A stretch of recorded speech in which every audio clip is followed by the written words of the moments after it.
Hello there, Talkin Fight fans around the world. Thank you for joining me once again here on Boxing News Headlines. Let's start off with a quick little item from Talkin Fight. We've made an agreement with Ringside Network Television, guys down in Philadelphia, Alex Hamer, etc. We're going to now expand the amount of content that we're currently supplying their network to include fights out of Africa, based on our deal that we announced last week with respect to Francois Boeta and his company, White Buffalo. So we look forward to showing all boxing fans around the world through our various platforms what kind of exciting fights are happening in Africa these days, from South Africa to West Africa, East Africa, even North Africa. And hopefully we'll move into the Middle East as well. All right, fight fans, let's get on to what seems to be dominating still. The headlines: Jermell Charlo couldn't top Canelo, said Mike Coppinger of ESPN, but still has meaningful fights ahead. Jermell Charlo was ringside at the MGM Grand Garden Arena in November 2021 when Canelo faced Caleb Plant, and that was for the undisputed super middleweight championship, as you might recall. But during the fight, which Canelo won, Charlo turned to his twin brother Jermall and said, "I can beat Canelo." Turns out it's one thing to say it, it's quite another to actually do it. Absolutely. So let's have a quick flash forward ahead of his really good article here. He goes, so let's have a quick look and see who he wants to fight next. Following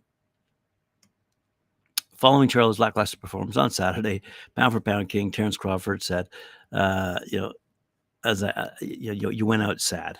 Okay, yeah, I told you all this yesterday, so I'm not going to repeat what Terence Crawford had to say.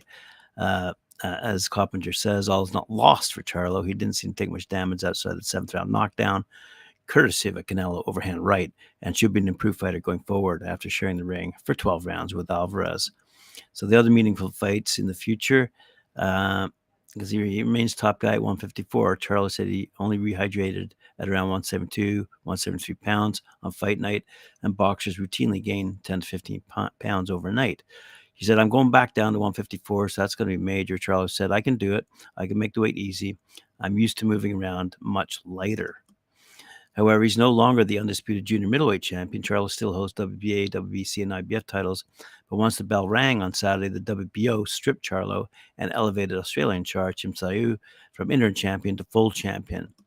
Tim is the WBO junior middleweight champion. WBO president Francisco Vaccarel told ESPN Tim Tszyu with Brian Mendoza is for the title. Jermell Charlo was notified when we posted the resolution back on August the 3rd. So that resolution indicated that once Charlo got into the ring to face Canelo, instead of his mandatory challenger, Tim Tszyu, Charlo would be stripped of the belt, and Tszyu would be automatically elevated from interim champ to full champion status. So Tszyu, I'm trying to get to the juice, the meat of this. Where was it? Charlo was contending with serious ring rust, says Coppinger, 16 months off. His most recent fight was in May 2022, an impressive 10th round knockout of Castano. Beginning with 2020, though, Charlo has fought only once a year. Just during that same span, Alvarez competed 7 times. 3 top fighters recently suffered defeats after long layoffs. Josh Taylor, 16 months, against Teofimo Lopez. Stephen Fulton versus Nayana Inoue, and Errol Spence after a 15-month layoff against Crawford.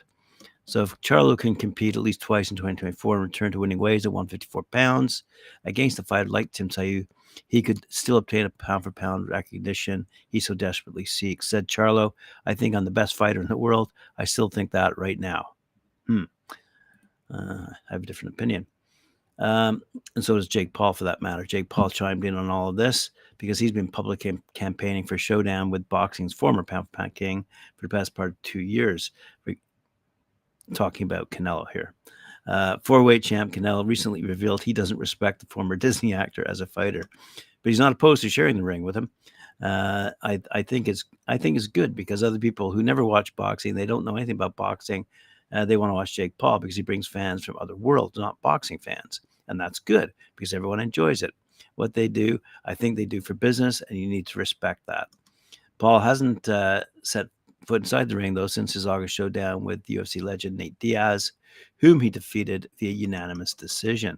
So let's see what happens on the Jake Paul front. Always entertaining to watch his commentary. Now, speaking of daring to be great, there are some fights of late where we've seen some guys get walloped. But as this particular article goes, for someone on boxingnewsonline.net, by the way, as for someone like Jermell Charlo, who dared to be great on Saturday against Saul Alvarez, there will be less of a rebuilding process, one presume, for although he was cleared out of his depth in the presence of Alvarez in Las Vegas, the result and performance has much to do with size issue as anything else, which, for a fighter looking to reclaim confidence from the debris of a humbling defeat, is a gift of sorts, an excuse with a pretty bow. That doesn't mean Charlo, the world super welterweight champion, won't have been dented by what happened against Alvarez. He will have been, but he can explain it away, if just to himself, and start again back at his more natural weight. Indeed, the only ones who might need an explanation are the ones who paid to watch Alvarez versus Charlo and expected something other than what it was. For it was these people, each of whom fell hook, line, sinker for the undisputed versus undisputed spiel, who were for 10 weeks duped by Charlo's talk of daring to be great and the far-fetched notion that this was anything other than a quick cash grab on the part of the American, not unlike when Kell Brook agreed to jump from welterweight to middleweight to fight Triple G over in London. This was merely another example of a fighter having a go, but in the cold day of light, doing no more than asking people to play to watch a fight they knew had very little chance of actually winning.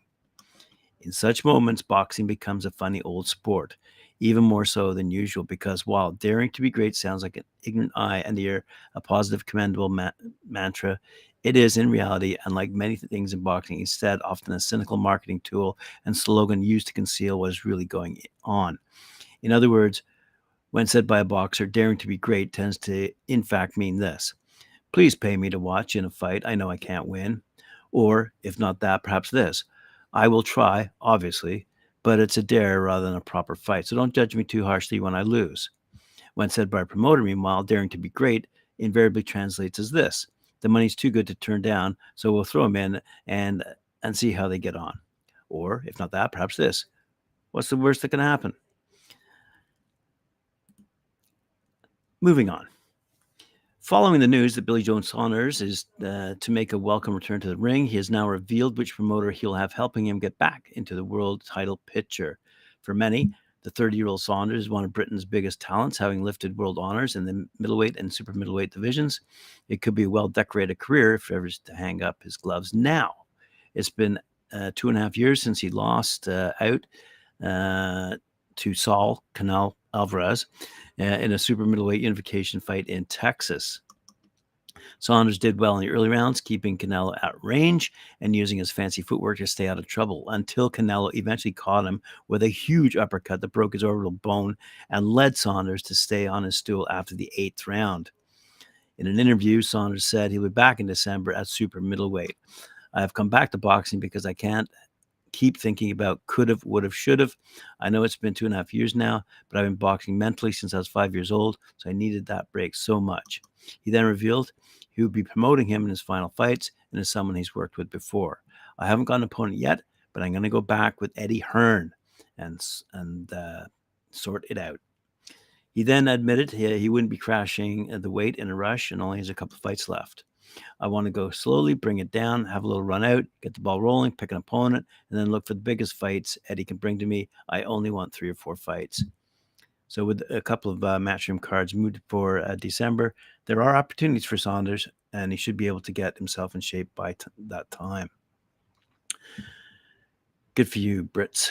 All right. According to Craig Daly over at BoxingNews24.com, promoter Oscar De La Hoya had a few things to say about the boxing industry. He didn't like what he saw last Saturday night with Canelo easily beating a frightened-looking Jermell Charlo, recruited by the Mexican star from the 154-pound division in a showcase fight at the T-Mobile Arena in Las Vegas. De La Hoya says he wants the promoters to get together to discuss putting together more super fights to keep boxing from dying out completely, which, given the things are going, is rapidly occurring. It's pretty much asking for the impossible to expect promoters to put their money-making fighters in against opposition that could beat them because they would be left with guys that would be tarnished. Oscar is part of the problem as well, matching his fighters, Ryan Garcia, Jaime Munguia, Gilberto Ramirez, against a lot of stiffs.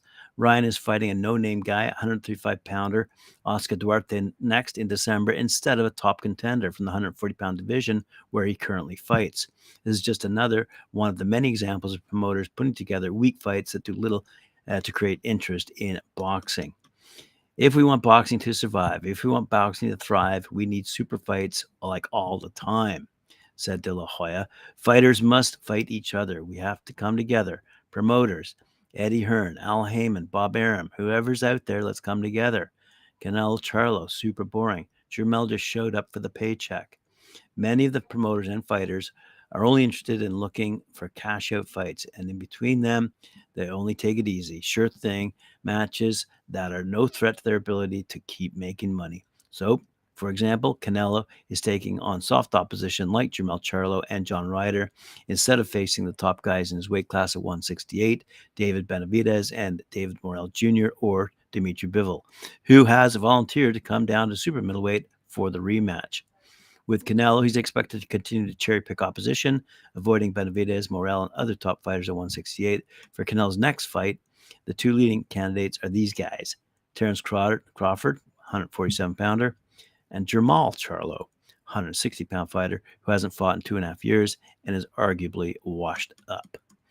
Canelo is obviously to continue to take easy fights while avoiding the Sharks at 168 because it's safe to say that if Alvarez fought the guys he should be fighting, Benavidez, Morrell, Bivol, he'd lose to all of them, and his perch as the face of boxing would be finished. Moreover, the massive easy money flowing into Canelo's hands with mismatches would disappear. Ouch. Alrighty, let's have a quick look at what's happening over in South Africa. Other than what I announced earlier with respect to our deal, Talkin Fight's deal with Francois Boeta and his crew over at White Buffalo. Anyway, Jackson M3 Van Tonder Chauke retained the South African flyweight title for the 5th time when he outpointed Thembelina Noshke over 12 rounds at the East London International Conference Centre in East London on Sunday afternoon, and in doing so made the South African Championship belt his own property. The 38-year-old Chauke, 23-2-2 by the way, 19 knockouts, proved that you never give up, and with dedication and superb fitness at all times after losing his first crack at the South African flyweight title against Laudile Setiafa in April 2013, and then winning the South African title in his second attempt in 2019. On Sunday, coming into the ring in superb condition, he controlled the fight from the opening bell against the 34-year-old Nick Chue. 13-9, 7 knockouts, his mandatory challenger. Using his height and reach advantages, Chauke was in control against the gutsy challenger who scored a knockdown against a champion who claimed that he was hit behind the ear, however. Chauke went into the ring without his longtime trainer, Damian Durante, who was in Germany with the former WBC cruiserweight champion, Ilunga Makuba, preparing for his fight against Noel Michaelian on Saturday at Casino Miami, Jai in Miami, Florida. So good news from around the world. Let's continue the good news. Let's see what's happening here. Starting off this particular article, unboxing247.com. Las Vegas is the boxing capital of the world, and this Saturday it's hosting a good one. If you thought drama only unfolded inside the ring, think again. Gilberto Zurdo Ramirez learned the hard way. You might recall, Ramirez had a minor problem, all right, a significant problem back in March. He was all set for a showdown with Gay Rosado, but had a little disagreement with the scales coming in overweight. Naturally, the fight was called off, and boy, did his reputation take a dive. But like a true boxer, Ramirez is bouncing back. This weekend, he's stepping into the ring with Joe Smith Jr. The venue, the spectacular Chelsea inside the Cosmopolitan, and that will be shown live on DAZN. Ramirez confessed, the whole Rosado episode, not my proudest moment. First time missing weight, and it hurt. My fans, my crew, everyone waiting for the fight. I owe them an apology. But Ramirez isn't one to dwell on his past flubs. He's channeling that energy, setting his sights on the present and the future. It's all about the comeback, right? Mistakes were made, but I've learned, and I'm here to prove it, he declared. Good for him. Another name, sorry about that. Another name we haven't seen in a while, Jermell Herring. He's returning to the ring November 7th. Broadway Boxing, presented by DeBella Entertainment, returns to the Edison Ballroom in New York City on Tuesday, November 7th for Heroes on the Hudson to support the veterans of the United States Armed Forces. The evening will kick off with 5 amateur bouts, each featuring an NYPD officer or military veteran, and will conclude with 4 world-class professional bouts. In the main event, former WBO junior lightweight world champ and U.S. Marine Jermell Herring, 23-4, 11 knockouts, returns to the ring for the first time in over a year to begin his quest for a second world title versus the unbeaten Nick Molina, 13-0, 5 knockouts. I thought I could stay away, but I miss the excitement and action of a good fight. And of course, I miss the fans, said Herring. But what's really driving me is the opportunity to fight on Veterans Day week to honor the men and women I served with. This event is for a great charitable cause, and my focus is to become a world champion yet again. I can't wait to step back into the ring and give it my all. All right, well said. Good stuff. Now, speaking of giving it his all, Deontay Wilder may never fight again if his TV career takes off after the former heavyweight champion joined a reality show. Wilder has proven his boxing career is firmly on the back burner by signing up for a series in the United States. The former WBC champ will be a cast member on Series 2 of Peacock's The Traitors, presented by actor Alan Cummings of X-Men fame. Wilder has been consistently linked to a return to boxing against Andy Ruiz Jr. and Anthony Joshua. However, no discussions ever reached a serious stage, and now we know why. Wilder signed up to feature alongside a host of other celebrities after season 1 of the series proved a success. Good for him. Interesting. Over on boxingsocial.com, we see that fans would be forgiven for not holding their breath to see a Tyson Fury Oleksandr Usyk fight, even despite a recent announcement that has been signed. That's because it was promised almost 12 months ago before negotiations turned public and things fell apart rather bitterly. Now, both sides say they have put pen to paper for a world title fight, which will crown the heavyweight division's first undisputed champion since Lennox Lewis. Still, there are sections of the boxing world that have doubts. Two-time world champion Sean Porter had this to say: "Nah, it ain't happening. That fight is not happening. I mean, it's a fight that I'd like to see. I just believe that Tyson Fury has fought his way into being a superstar, and with that status, he's in a position where he can pick who he wants to fight. I don't think there's a chance in the world that he's going to pick fighting Oleksandr Usyk. He's not out now to fight guys and claim supremacy as an elite heavyweight in the world, and almost ever. I think that's established. I think he's on superstar fights. That fight with Francis Ngannou, that's not a boxing fight. It's a world fight. I think that even though this fight has been announced and all that kind of stuff, we do not see them touch gloves in the center of the ring and box." Wow. All right.